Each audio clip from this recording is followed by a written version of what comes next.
আয়নার ভেতরের ছায়া পূর্ণাঙ্গ গল্প। রাত 1:47। বাইরে ভারী বৃষ্টি পড়ছে। জানালার কাছে টুপটাপ শব্দ, মাঝে মাঝে বজ্রপাত পুরো আকাশটাকে আলোকিত করে দিচ্ছে। এই নির্জন রাতেই রাহাত প্রথমবারের মতো উঠল তার নতুন ভাড়া বাসায়। বাসাটা শহরের একটু বাইরে, চারপাশে বড় বড় গাছ, অন্ধকার আর এক ধরনের অদ্ভুত নীরবতা।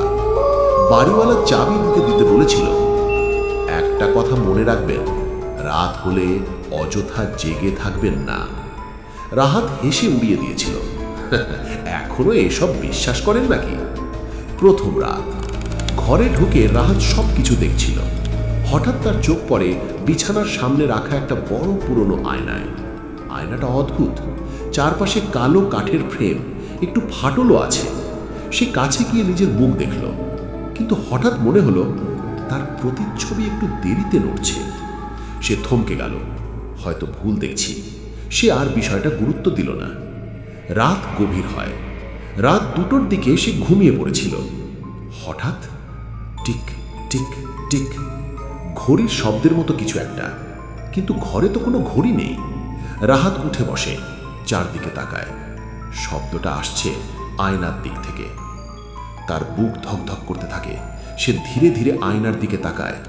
প্রথমে কিছুই নেই, তারপর সে জমে গেল।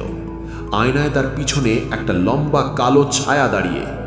প্রথম ভয়, রাহাত তরাক করে পিছনে ঘুরে তাকালো। কেউ নেই। আবার আয়নায় তাকালো, ছায়াটা নেই।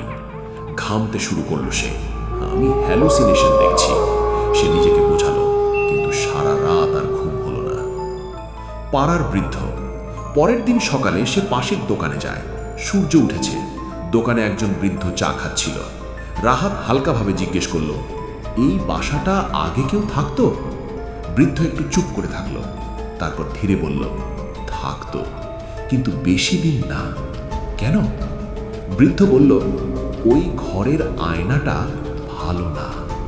রাহাত হেসে দিল, আয়না আবার খারাপ হয় নাকি?